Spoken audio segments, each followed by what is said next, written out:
Zach is back with a prime original review this time.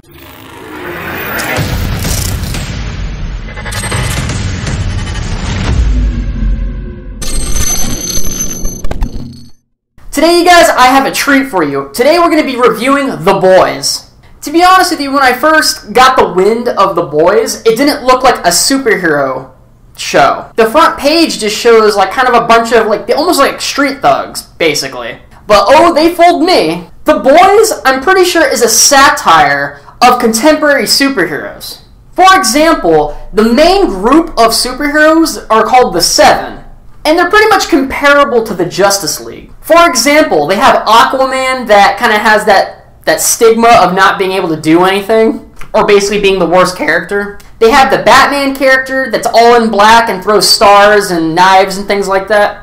They have the quick character, the Flash, but he's called something else in this one. They have the Wonder Woman character, and of course, they have Superman. Or Homelander. You know, he sounds very patriotic, he has the flag in the back. He's basically even more red, white, and blue than Superman is. What's cool about this show is there's actually two storylines that we're following. From the perspective of the superheroes, and the perspective of the, I guess you'd say, villains? For the main storyline, we follow Huey. He's like the typical superhero fanboy. He has a change of heart about the superheroes after his girlfriend dies because of an accident. Huey's what you would call a weakling or a coward. They kind of have that trope of being a nerdy fanboy, being a kind of a pacifist and not being able to actually hold your own with anybody. So Huey, being the nerdy fanboy weakling that he is, wouldn't seek out revenge by himself. That's when Huey meets Billy Butcher. I think that was an Australian accent. I tried, but whatever. I tried an Australian accent, okay?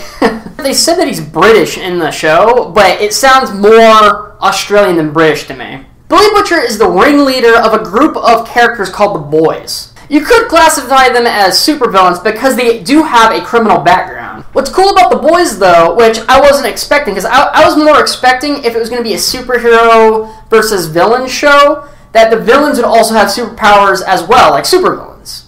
But actually, the Boys don't. They have zero superpowers. What they do have, though, is resources, underhanded tactics, and most of the time, well-thought-out plans. So you could say that they're kind of like a version of the Joker, but, you know, I guess you'd say not as clown-like and crazy.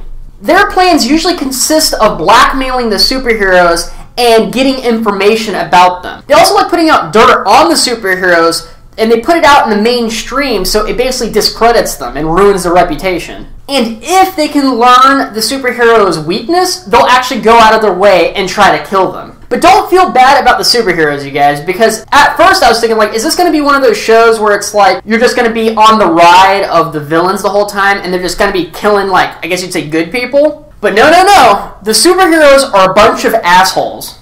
The superheroes in this show are very narcissistic. Reason being is that, first thing, they think they're gods amongst men because they kind of like, you know, you have superpowers. You're kind of better than everyone physically. I mean, people can't even shoot at them. They can't hurt them. They don't really have any powers over you at all. The other thing, too, is that they also have tons of money because they get ads from big franchises and stuff like that. They want to kind of use them as like a staple for their advertisements. They even have Hollywood backing them because they also make movies about them, kind of like us nowadays. They have every corporation backing them, even the military, like the United States military. So, I mean, they're very powerful. So with all that power and glory and fame, they just kind of grow this narcissistic attitude towards everybody. They think that they're just better than everyone, can do whatever they want. Kind of like celebrities. I think that's what they're trying to go for. So in reality, the superheroes are not really there for the people. They're there for themselves and big corporations. Like, some of them are actually truly evil as well. Think of the Injustice Superman. That's kind of what you could compare them to. Other than the storyline where we follow the Boys, we also follow a new up-and-coming superhero called Starlight. I think she's supposed to represent Starfire from, like, the Teen Titans. She gets chosen as the final member of the Seven. The only problem is that she's actually a genuine superhero that wants to fight crime and be a genuinely good person. But that's not what it's about this time. It's all corporate bullshit and looking good for fans, though. So let's go ahead and get to my opinion. Do I like this show? Yes. Yes, I do. Absolutely. All the characters are pretty fleshed out, and they're all very interesting in their own ways. There's great writing, and there's an interesting plot in this show. which that's usually 50% of what makes a good show, is the writing and the dialogue and the plot. They nailed that. And they also have great villains, like villains that you love to hate, kind of like King Joffrey from Game of Thrones. I also love the realistic take on the superhero universe, how superheroes would probably act in closed doors, and how people would react to celebrities and seeing superheroes.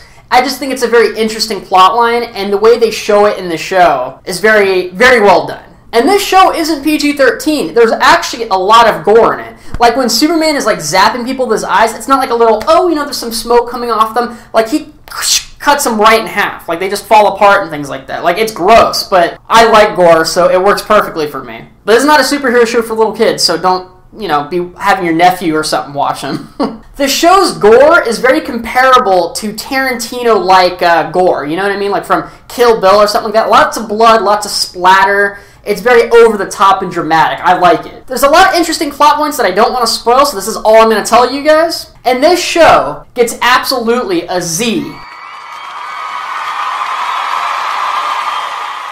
Thank you guys so much for watching. Please like, share, and subscribe, and do all of that YouTube business. Click the little bell if you need notifications, because I'm going to be posting more videos soon. And until next time, you guys, see ya!